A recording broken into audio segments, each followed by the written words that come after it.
Saúde e Vida volta falando sobre acidente vascular cerebral e ficou no ar aqui o que fazer, né?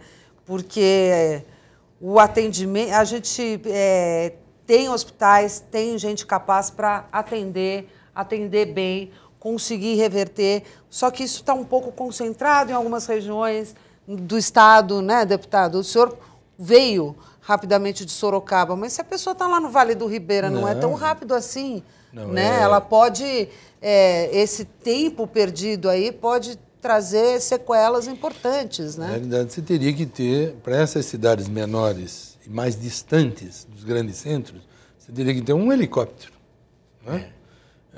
O que não existe. Aliás, no interior do estado, a realidade da saúde é aquilo que a gente chama de empurroterapia. Grande parte das demandas que chegam para os parlamentares é de pedido de ambulância, porque como eles não têm um nosocômio lá, eles não têm o equipamento público, a política do pequeno município é pegar o seu paciente e levar para outro lugar, e correr para os grandes centros, onde você tem um hospital de referência, um conjunto hospitalar como tem o de Sorocaba, que atende 48 municípios.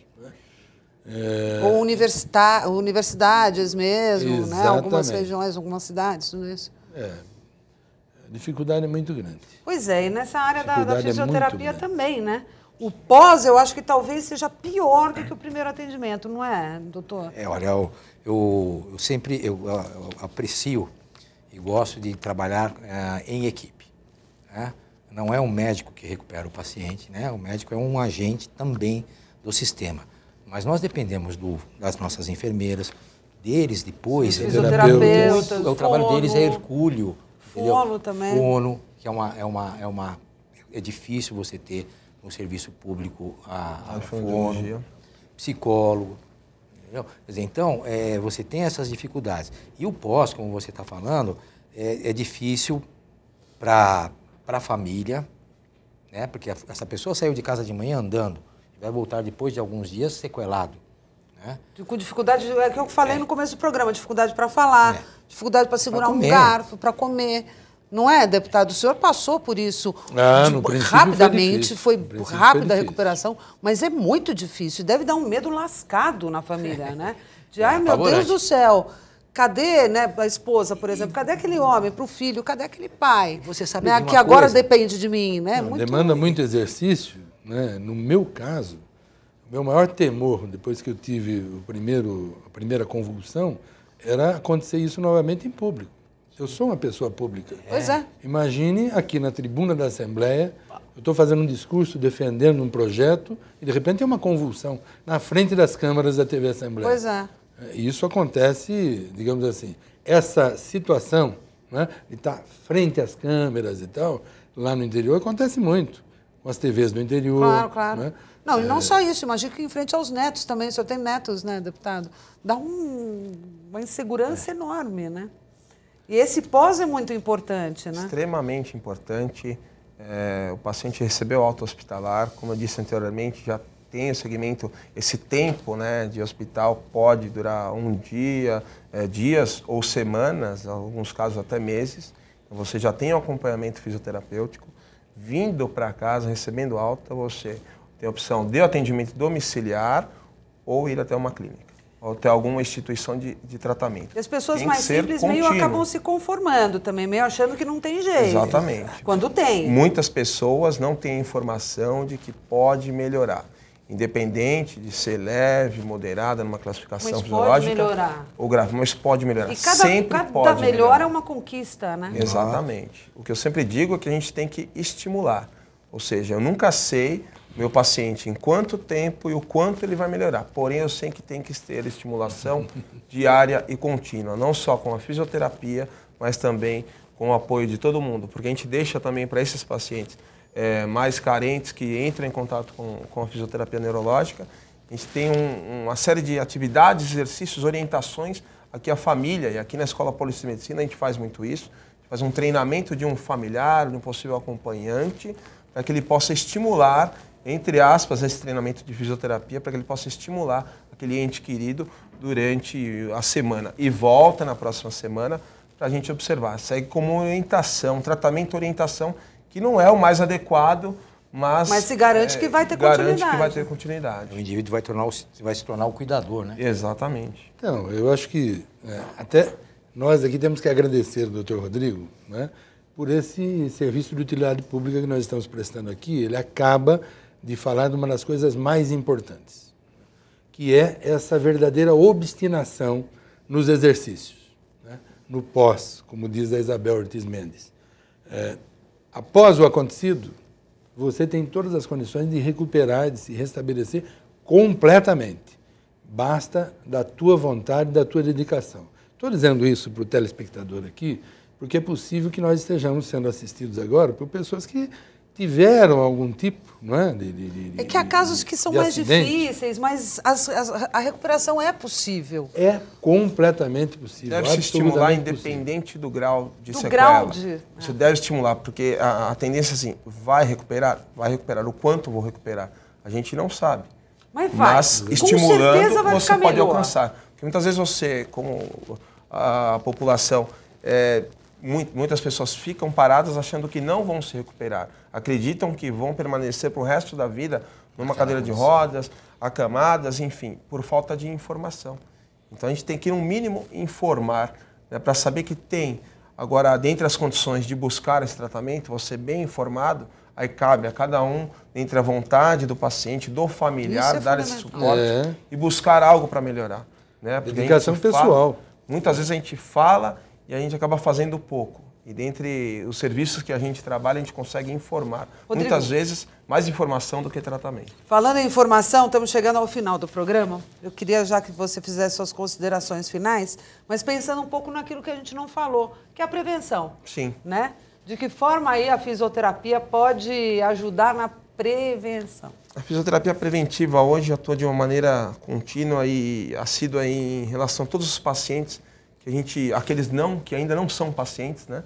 E acreditar que existe a prevenção através do que a gente sempre orienta aos médicos, atividade física, se alimentar bem, não fumar, não beber, ou seja, evite maus hábitos e faça atividade física. Eu sempre digo, movimente seu corpo e seja feliz. Ou seja, a melhor maneira de você se prevenir é fazer atividade, comer coisas saudáveis, tá? E evitar maus hábitos. E a fisioterapia preventiva tem feito, através disso, com orientações e exercícios. O que é difícil é que a população, nós, só procuramos algo quando temos algum sinal ou sintoma.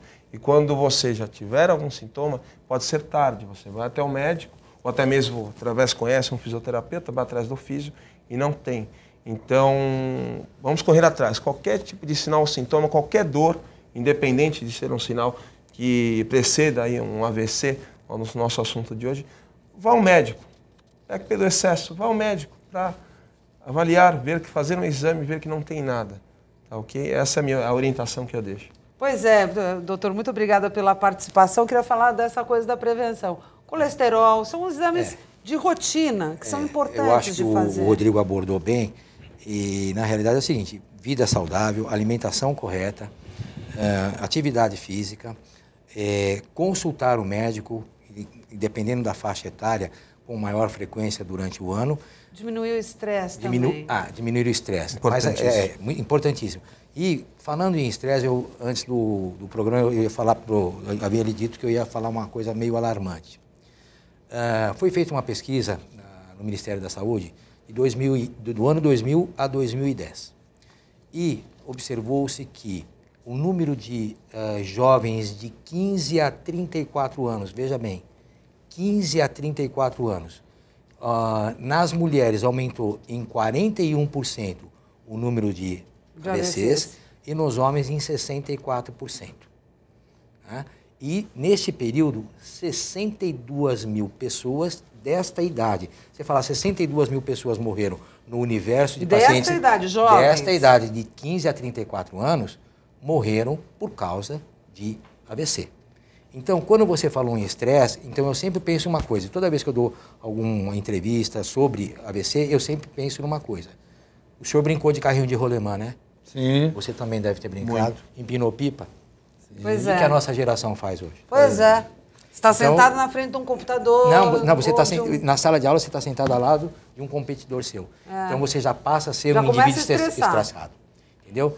E mais um dado que eu acho que é importante. E não é só isso, você fica sentado na frente do computador, sentado na frente da televisão, sentado na frente do videogame. Não, o medo do assalto, etc. e tal. São paranoias. Paranoias que não é à toa não que tinha eu imagino, eu não sei se temos vive sob número, pressão. Mas eu imagino que nos grandes centros urbanos o número de acidentes vasculares com certeza, é maior. Essa estatística ela é maior nos grandes centros. E só mais uma coisinha.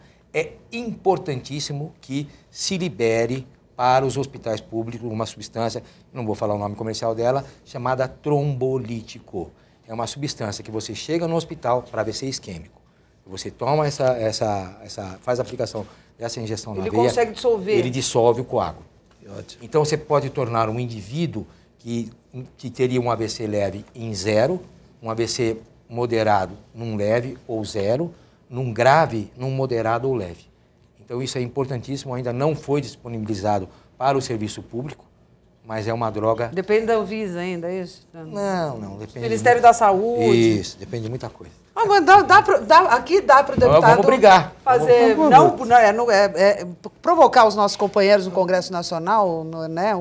As pessoas... Porque é uma droga cara, então acho que acaba tendo alguns Muito problemas. obrigada pela participação e as suas considerações, depois do problema que eu tive de saúde, eu passei a legislar mais sobre saúde pública. É minha, por exemplo, a Lei Estadual de Atenção Integral à Saúde do Portador da Doença de Parkinson, que hoje tem todo o medicamento, toda a fisioterapia e tal, graças a uma nova lei estadual de nossa autoria. Nós queremos agradecer aqui ao Dr. Santino, ao Rodrigo, nosso fisioterapeuta, né, pela presença e essa grande contribuição que dá nesse trabalho de utilidade pública que a TV Assembleia presta aos nossos telespectadores. E a conversa deve continuar aqui nos bastidores para ver o que fazer no caso desse medicamento. Obrigada a você que está em casa acompanhando Saúde e Vida de hoje. Obrigada aos nossos convidados. Obrigado. Nós teremos um encontro no próximo programa. Sem estresse. Até lá.